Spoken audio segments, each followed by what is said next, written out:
What is up, guys? My name is Ray and welcome to another Honkai tutorial video. So in today's video, I want to show you guys all the teams that I use to auto simulated universe on the highest currently available difficulty.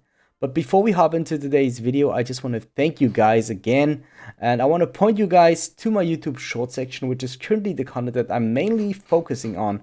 So yeah, I also do appreciate a lot the support of the last 3 videos. It helped me out a lot. I really appreciate it. Hope we can keep that up. And if you enjoy the content, subscribe to the channel. It would help me out a lot. So now with that out of the way, let's get back into the topic of the video. Now, yeah, as I said, I today just want to show you guys how I do clear World 3 to World 6 because they have the higher difficulties. So basically for World 3 and for World 4, we have difficulty 3 unlocked as soon as we're equilibrium level 4, and for World 5 and for World 6 we have difficulty 2 unlocked. Now I basically cleared them all on auto without any problems though, but I have to say that my ability tree is now at the end. I'm only missing the effect hit rate boost, which I don't think will matter that much moving forward. And I also collected all the blessings, nearly all the couriers, but I think also that doesn't really matter for choosing those. So yeah, let's go ahead and talk about the teams. I think that most players are currently at level 50 and under level 60, so maybe you will need some guidance here to auto clear it if you maybe didn't clear it for the first time, or if you like want to farm the stage and do something else in between. So yeah, let's talk about the teams. I'm basically only using 2 different teams. So as you can see, I have this team for World 3 and for World 5, and I use this team for World 4 and 6. Now, as you can see, the only real character here is Bronya. That is a 5-star character. But I am pretty sure that you can replace Bronya with Tingyon, which is also currently available in Jingyuan's banner, as the same goes for Su Sheng. So these 2 characters are currently available on the most recent banner or most recent event banner, while Hook was featured in Seely's banner. So if you don't have Hook, I think another character will do so. Maybe you have Himiko, you can use that. If you have Seela, it's a total different story. But I just want to prove you guys that it is possible with characters that are not in the event banner. So the first point that I just want to explain you guys shortly about the teams is the positioning. I do think that the positioning matters here. If you guys do not know about splash damage though, this is the main reason why the positioning of the teams matter. So the strategy that I use basically is I put my Trailblazer because he has the taunt effect. Of course, we do know that the taunt doesn't hit for 100% because of the effect hit rate. But let's assume, of course, our taunt hits and the enemy is doing AoE damage, which some of the enemies in the simulated universe do, or a lot of them actually are doing AoE damage. Then you will get splash damage. So what is splash damage? Splash damage basically means that the unit that gets hit will also hit the 2 units that stands on the side.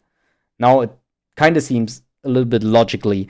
For example, if the Trailblazer would be in the positioning of Tingyon, then the 2 side characters would get hit. So then Tingyon would be here, and Tingyon would get hit, and Su Sheng would get hit. But if the Trailblazer is on the very outside, he uses his taunt and he gets hit for AoE. The splash damage will only go over to Tingyon, and Su Sheng won't get hit because he stands on the very outside. So units that you want to protect, you actually don't really want to put them on the outside. The other strategy that I'm going is I basically put Natasha on the outside. Same goes for her because she has a lot of HP. She's not that valuable in terms of keeping her. So she's only there to keep the others alive, and she won't die because she has usually more HP than the others, even though I didn't build the character. So if the character is built, she definitely will have much more HP than all the other characters in your team.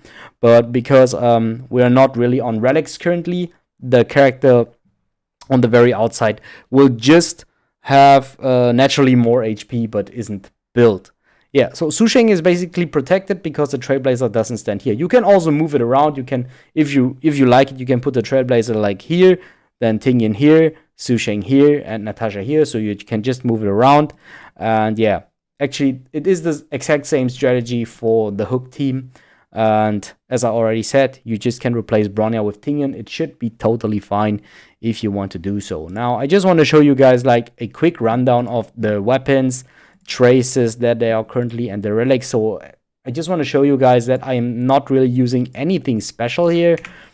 As you can see here, the details. So the characters don't have really amazing stats or anything.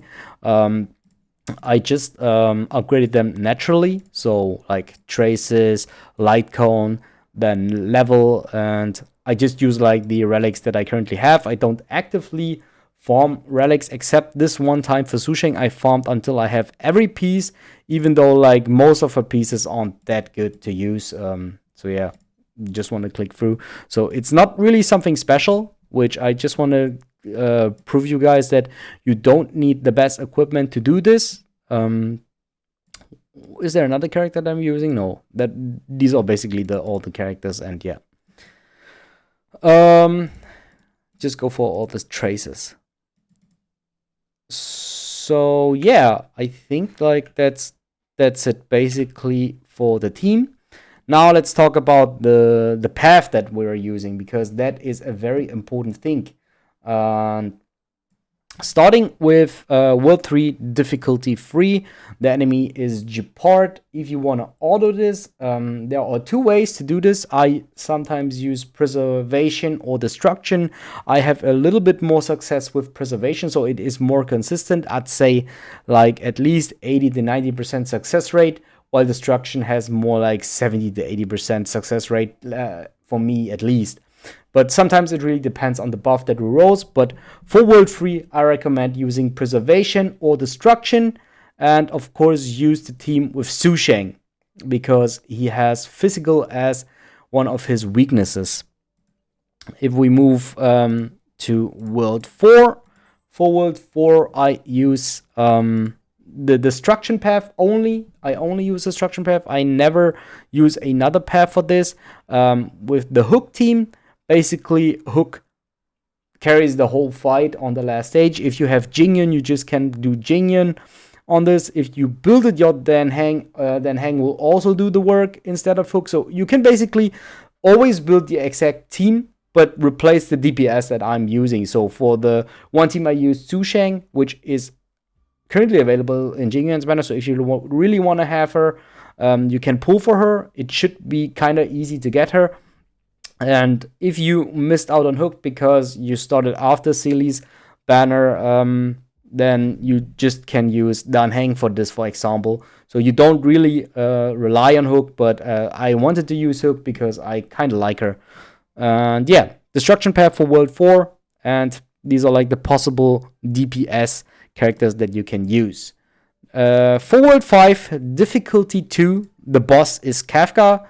I do use the abundance path for this. It is also the only path that works because Kafka will use a lot of crowd control in the last fight, and the abundance path allows you to remove one debuff. So it is very important. As soon as you have your 3 abundance buffs, you will be available to choose between the 3 resonance buffs, and then it is very important that you choose the one that removes a debuff. So yeah, it needs you to read the abilities actually, because you have to have that buff during the last fight. This one is the most important buff, and then you have like a 100% clear for this. So I think I never lost against Kafka at all, but you really have to choose that buff.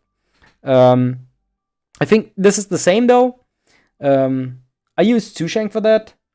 If you don't have Susheng, if you don't want to build Susheng, then Hang is the other option for 4-star characters. And abundance path. Then last, for World 6, the boss fight is Cocolia. I think this one is also very easy, so I used Hook. And if you have Seely, Seely is the most obvious one. With Seely, I think it is very 3. I always use the destruction path for this fight. I only use the destruction path, actually. I think I have like at least 90% clear rate. I think like 1 out of 10, sometimes it misses though if you're unlucky with rolling the buffs. But as I said, I really do think 90% it was possible to clear that with Hook. And again, if you don't have Hook, if you have Jingyon, Jingyon will do the work. And if you have Sealy, you can also use Sealy instead of Jingyon. But build a team like around I did, with the tank Trailblazer, then a buffer, which is Bronyar or Tingyan, and then I use a healer, which is Natasha. If you have like Bailu, you can also replace Natasha with Bailu.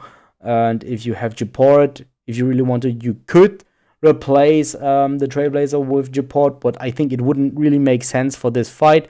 So really pay attention on the weaknesses here and adjust your character according to that.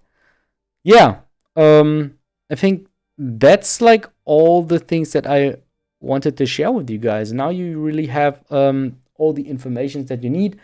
Just pick the right path. So for World 3, it's Preservation or Destruction. For World 4, it is Destruction. For World 5, it is Abundance. For World 6, it is Destruction again. And then pay attention on the positioning of your teammates. Use a tank, a buffer, or a debuffer, a DPS character, and a healer. And then just swap them around as you need it for the fight. Yeah, then that's it already for the video. Thank you guys so much for watching. I hope I could help you out with autoing or clearing the simulated universe on the new highest difficulty. And then I see you guys next time. Bye. And don't forget to subscribe to the channel though.